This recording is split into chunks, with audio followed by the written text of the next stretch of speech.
Hey, I'm Tshaka Armstrong, and thank you for joining us for another review video, Tech for the Rest of Us. Today, we're taking a look at Lenovo's Yoga 900. This is the successor to the Lenovo Yoga Pro 3 with their 813 component watch band hinge. This time, better, upgraded. It has vents built into it because they've actually upgraded the processor from Intel's Core M to their Core I processor line. So you get the more powerful i5 or i7, which is why they had to put the vents in, because you're going to need more cooling. Is all that glitters gold with their laptop, which by the way comes in 3 colors now? I'm going to let you know. Let's check it out. I really enjoyed my review unit of the early Lenovo Yoga devices, so much so that when my daughter graduated from high school, we actually bought her one as a college graduation gift. That was approximately 2 years ago, and Lenovo has definitely kept up the quality and innovation since then, adding this robust hinge.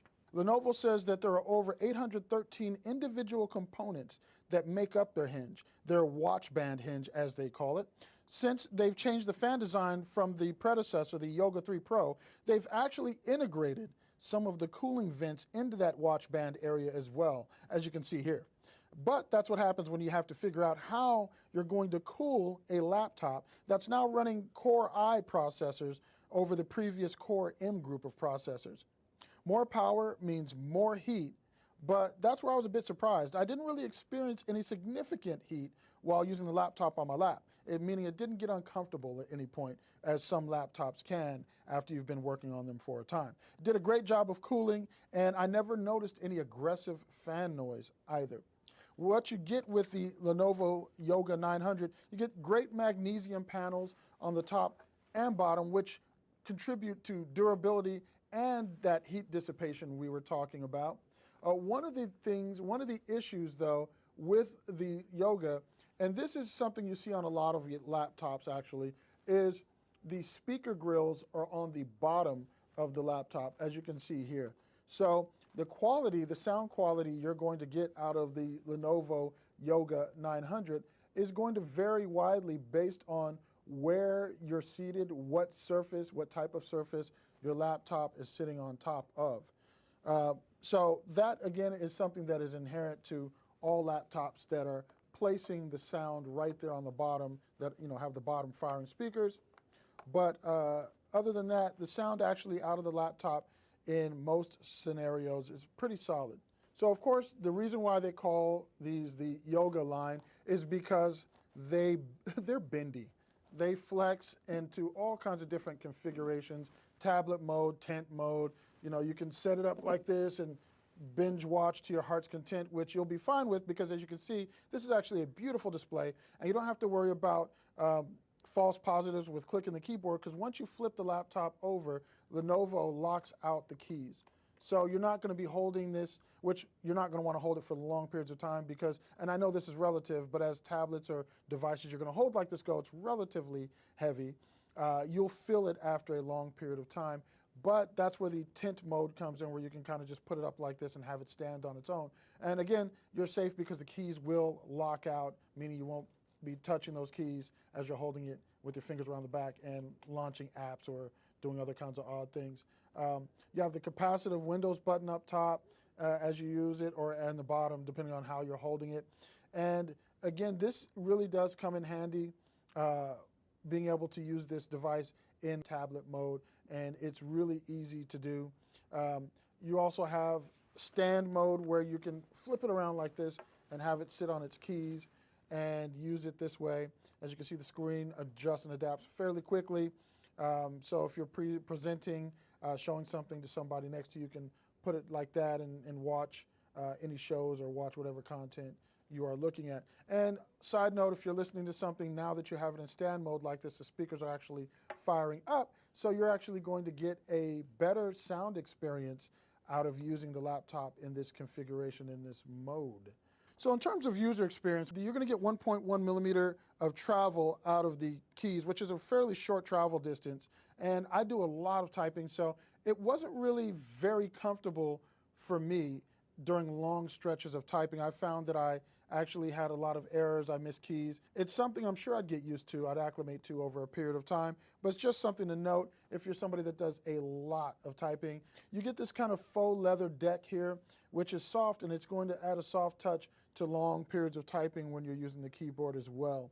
You're going to get just under 8 hours of battery life out of the 900. This testing unit came with the Core i7-6500U processor at 2.5 gigahertz. It has a 13.3-inch touch QHD Plus screen. That means it's 3200 by 1800 pixels. It's an IPS display. 2x2 802.11 AC Wi-Fi. Yes, I'm going to call it Wi-Fi from now on because I just like it. It amuses me.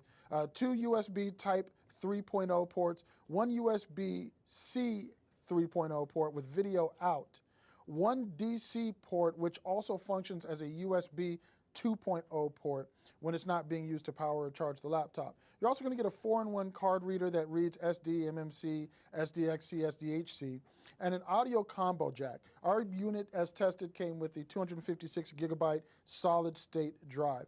I'm going to have to tell you, this laptop is a beast though. That processor took anything and everything we threw at it, and it really handled all the things I threw at it with aplomb. But that's what happens when you have that Core i7 processor in an ultra portable laptop like this. It really does handle multiple tasks, 20 tabs, Photoshop, Premiere Pro. It'll handle a lot of things actually being open at the same time and really allow you to multitask if you're a hardcore multitasker.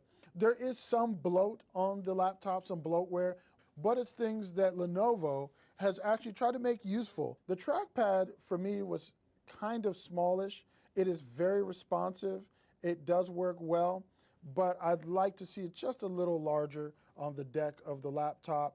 You get backlit keys, which have 3 levels of brightness, and you get all your function keys that are locked to specific functions on the top of the keyboard without having to use the function button, so your volume up, down, mute, airplane mode, screen brightness, and others. So is this a laptop that I would recommend configured like this to somebody looking to upgrade, somebody who needs an ultra portable? Because like I said, this laptop is light, and despite the fact that it is so light, so thin, it is a beast of a machine. If you have a top 5, top 3 that you're looking at to purchase, this definitely should be on that list as you compare which one is going to work best for you, budget and feature-wise. If you need some horsepower, if you need something that's actually going to be able to, do some heavy work, you can do light video editing with the Yoga 900. You can do Photoshop. You're going to be able to do some CAD. You're going to be able to do things which are processor intensive, light work with some of those, but be able to get some work done nonetheless. Definitely one to take a look at. So that's Lenovo's Yoga 900. Like I said, a lot to love about this laptop. It is a beast. It is powerful, super thin, super light, has a nice premium feel to it, but for me, all the typing, all the writing I do, the keys were a little shallow for my taste, not as comfortable as they could be, but overall, again, an impressive, a powerful, really strong, really solid performer, probably one of the top ultra portables available right now in this class for the transformer, flippable, bendable, do-what-you-wantable laptops. Hey, if there's anything I didn't answer in the video, any questions you have, you can leave those in the comments below. I'll get to them. Thank you for watching.